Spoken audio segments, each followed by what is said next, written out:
Amahoro iwacu, amahoro iwanyu. Nimwibagire gufyonda kuri subscribe no kubisangiza abagenzi banyu.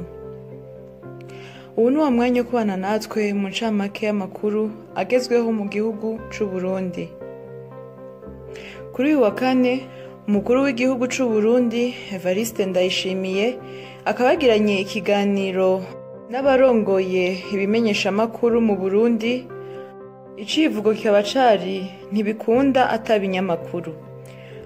Muri ico kiyago hakaba havugiwemwo ibintu vyinshi, aho umukuru w'igihugu yasavye urwego CNC rujejwe gucungera uko ibimenyeshamakuru bikora kuja hamwe n'amaradiyo yahagaritswe kugira ngo barabe icokorwa ku nyungu z'igihugu c'u Burundi. Umukuru w'igihugu akaba yasavye kandi abamenyeshamakuru gufasha iyo habaye amatati hakuba abagize amatati, kubera ko ibinyamakuru bifise uruhara rukomeye mu guteza imbere igihugu. Umuyobozi wa radiyo Bonesha FM Leon Masengo akaba yashimye ijambo ry'umukuru w'igihugu c'u Burundi kubijanye n'ibinyamakuru vyari vyarugawe. Akaba afise icizere ko inyuma y'ico kiganiro giye gusubira gukora. Kuri uyu wa kane nyene, igenekerezo rya 28/0 uyu mwaka turimwo, umushikiranganji wo kwivuna abansi no kubungabunga abahoze ku rugamba Alain Tribert Mutabazi akaba yamenyesheje ko hagiye gushirwaho itegeko rigenga abahoze ku rugamba. Yongeye amenyesha ko leta y'u Rwanda yemeye guhereza Uburundi biciye mu ishirahamwe ry'akarere k'ibiyaga binini abantu bagirizwa kuba bari barateye igihugu bafatiwe mu gihugu c'u Rwanda. Aho yabishikirije mu gihe yariko ashikiriza ivyaranguwe n'ubwo bushikiranganji arongoye mu gihe c'amezi 6 aheze. Hagiye kwigwa ukuntu amasengesho yoba mu mutekano, ababa mu micungararo y'amasengero batavogerewe.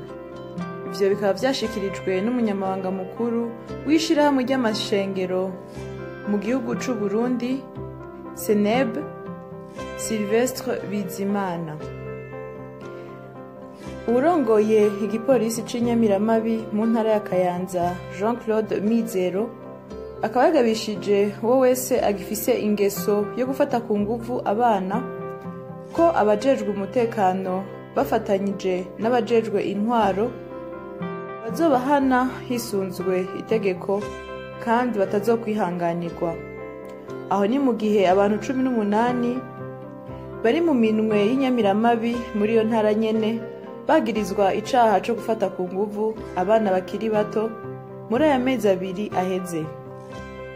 Umuyobozi w'ikigo c'ishure École Sociale de Gitega Ekoso mu mfunyapfunyo akaba yashikirije ko atabirori vyo gutanga impapuro z'umutsindo kuri iryo shuri ngo kubera ikiza ca COVID-19, ngo umunyeshuri wese azi ko ari mu bazoronka izo mpapuro z'umutsindo ngo aronse akanya azoja gutora urupapuro rw'umutsindo rwiwe. Ngo abantu biyita abahuza hagati y'abaguzi n'abagurisha ngo ntibazwi n'amategeko. Ivyo bikaba vyashikirijwe na komiseri Bonfort Ndoreraho. Martin Ninteretse nawe umunyamabanga ntayigayezwa mu bushikiranganji bw'intwaro yo hagati, iterambere rusangi n'umutekano, nawe yongeye ati ivyo bikorwa abakomisiyoneri bihaye vyarabujijwe n'ubushikiranganji bw'intwaro yo hagati, iterambere rusangi n'umutekano. N'inyuma yaho abakomisiyoneri bagera kuri 70 bakorera mu isoko y'inka yo mu Vyegwa muri komine Gashikanwa intara ya Ngozi baraye bafashwe na komisariya y'igipolisi mu ntara ya Ngozi nyene. Imwe mu mpamvu ivyo bikorwa vyabujijwe n'ubushikiranganji bw'intwaro yo hagati ngo nuko abiyita abahuza baronka amafaranga menshi batarishe n'amakori, gutyo hagahomba uwugurisha n'uwugura.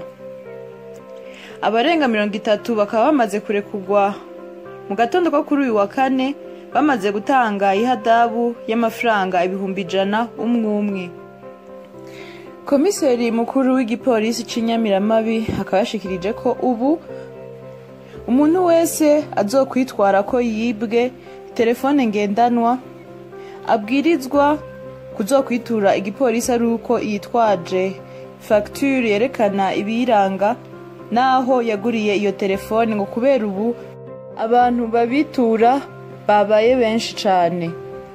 Komiseri Bertrand Gahungu yongeye amenyesha ati ni facture canke urundi rupapuro rwemeza ubuguzi hariko n'ibiranga iyo telefone naho wayiguriye. Umushikiranganji w'indero n'ubushakashatsi Gaspard Banyankimbona yarasohoye itangazo ryo gutanga akazi kubigisha n'abandi bakozi mu shure y'akarorero. Igenekerezo rya 8 Ruhuhuma mu mwaka turimwo hategekanijwe ikibazo co kwinjiza abakozi mu mashure y'akarorero. Ico kibazo kikazokorerwa mu gisagara ca Bujumbura mu nyubakwa z'ishure kaminuza y'inderabigisha ENS igihe c'isaha 1:30 zo mu gitondo. Mwiyo tangazo yamenyesheje ko abifuza gukora ico kibazo bose basabwe gushikana mu biro vy'ubwo bushikiranganji biri kwibarabara ryitiriwe Uprona canke ku biro vy'ubuyobozi bw'indero mu ntara zirimwo amashure y'akarorero. Aho ni ngo mu ntara ya Gitega, mu ntara ya Makamba, Ngozi na Ruyigi. Amadosiye yabo gushika kw'igenekerezo rya 2 Ruhuhuma uyu mwaka nyene turimwo igihe c'isaha 6:30 z'umuhingamo. Buramatari w'intara ya Kirundo Albert Hatungimana nyuma yo kugirana inama n'abayoboye ihinguriro Ntega Mining Burundi riri muri komine Ntega akabashikirije ko abahora baba ahacishijwe amabarabara aja aho bimba ubutare mw'iyo shirahamwe bagiye guhabwa agashumbusho. Abo amazu yabo yononekaye bivuye kw'iryo shirahamwe nyene nabo bazokwimurirwa ahandi mu kurindira ko bubakirwa ayandi mazu.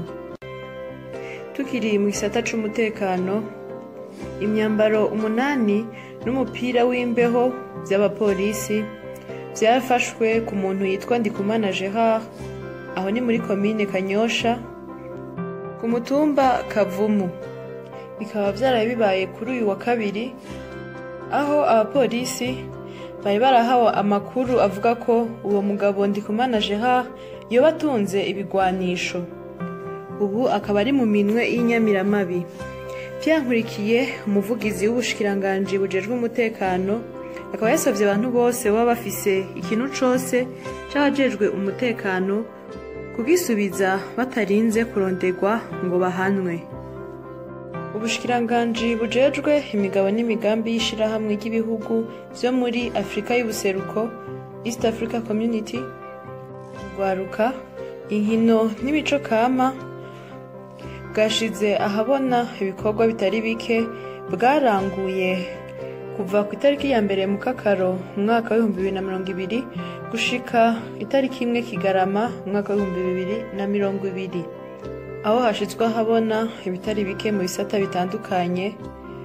Muri vyo hakaba habaye itunganywa ry'uruganda ryerekeye gutanguza icese, umugambi wo guhimiriza no guteza imbere urudandazwa rutagira amakemwa ku mbibe, uruganda rwo ku rwego rwo hejuru ku bijanye n'umugambi wo kuja hamwe ku Burundi n'ibindi bihugu bihurikiye mw'ishirahamwe ya East Africa Community, n'inama yo ku rwego rwo hejuru ku bijanye n'intambwe umugambi wo kuja hamwe. Hatunganijwe kandi uruganda rwo guhimiriza no guhanana amakuru bushimikiye ukwerekana akamaro ko guhiganwa mu vyivugo bitandukanye ku rwego rwa East Africa Community, gutanga ubushimwe butandukanye ku banyeshuri bamenye mu higanwa ryari ryatunganijwe ku rwego rwa East Africa Community 2019 n'ibindi yagiye agarukako. Tutandukire amakuru y'inkino.